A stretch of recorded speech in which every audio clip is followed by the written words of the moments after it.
Good evening, class. My name is Serena Wharton, and I'll be doing a presentation on death by suicide.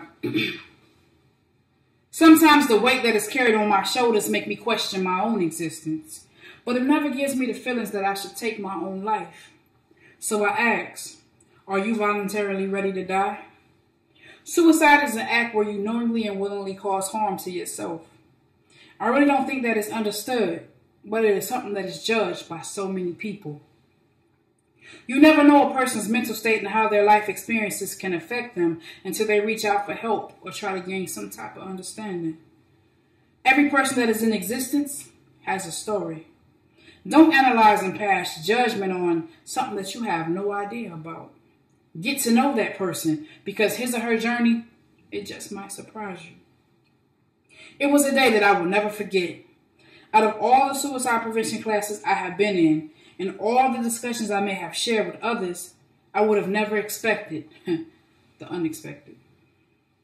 Spencer was a great friend, and being around him was amazing. He was such a free spirit and full of life. One night we talked for hours, and he told me he had tried to kill himself several times, but he never understood why he was unsuccessful. I just looked at him and asked, what could be so bad that you would leave everything behind so selfishly? He replied, I've deployed so many times I don't even know who I am anymore. I have 7 kids that call another man dad because my ex-wife hates my career choice and won't allow me to see them. I'm a man that has been mentally abused by my father, sexually abused by my stepfather, and physically abused by my mother. Quite frankly, I can't take the voices that play out in my head, and I am so overwhelmed. My smile is a cover-up because my life is nothing to smile about. My laughter is how I cry amongst my friends. I gain trust from people, but they have no idea that I don't see them in the same manner because I'm mentally destructive. I love everyone, well, I guess, but I don't really know what love is. The greatest thing that has happened to me are my children, and I can't even talk, see, hug, or be around them, so what is there to live for? Listening to him in my head, I'm thinking, you got a point. But I stated that you have a lot to live for. Push through your pain and try to turn things around in a way that you find true happiness within yourself. Looking at him, I would have never imagined that he has been through so much, because he displays the strength of a man who has it all and is determined to be the greatest. To my surprise, it was all a cover-up of a broken man who needed guidance, love, strength, and peace. He looked at me and said, I guess our friendship is over. You probably think I'm crazy and don't want to be around me anymore. I looked at him and said, that's where you're wrong. I'm not going to turn my back on my brother, my friend. I'm going to be that strength that you need and push to get you through every day, because I see the greatness in you and I know that you can do whatever you put your mind to. You and I, we have a lot in common. So some things I can understand and relate to. However, I've never tried to take my own life. I'm too stubborn.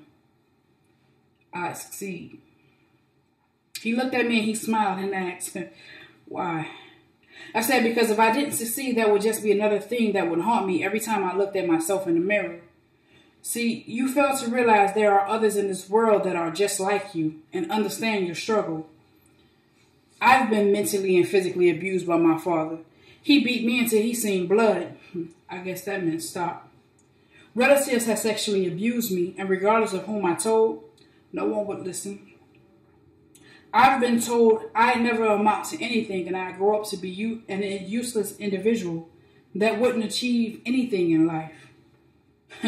I've deployed as well, and in a sense, I have lost the person that I used to be, and there are times where my reflection is a complete stranger. Then I started seeking help from others. Others who have suffered from the same things that I have, and it helped temporarily. I realized that the change had to come from within me first before I could accept help from another.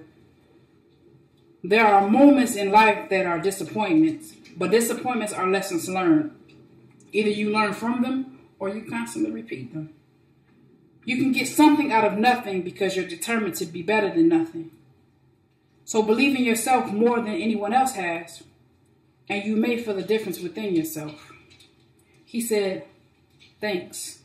I needed to hear that, And I appreciate you sharing a piece of you with me and encouraging me. That means so much. I'm going to get some rest, and I'll see you at work in a few hours. Again, thank you. A few hours never came, and I was never able to see him again, in living form. He went back and wrote a letter and thanked me for believing and understanding him, but his pain was just too much to bear. And he apologized to me for his actions, but wanted me to know that he could not go on anymore.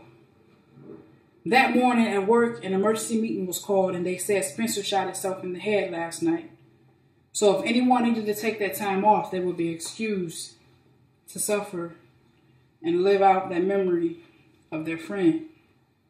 A piece of me died, and I will never get that back, just as I will never get him back.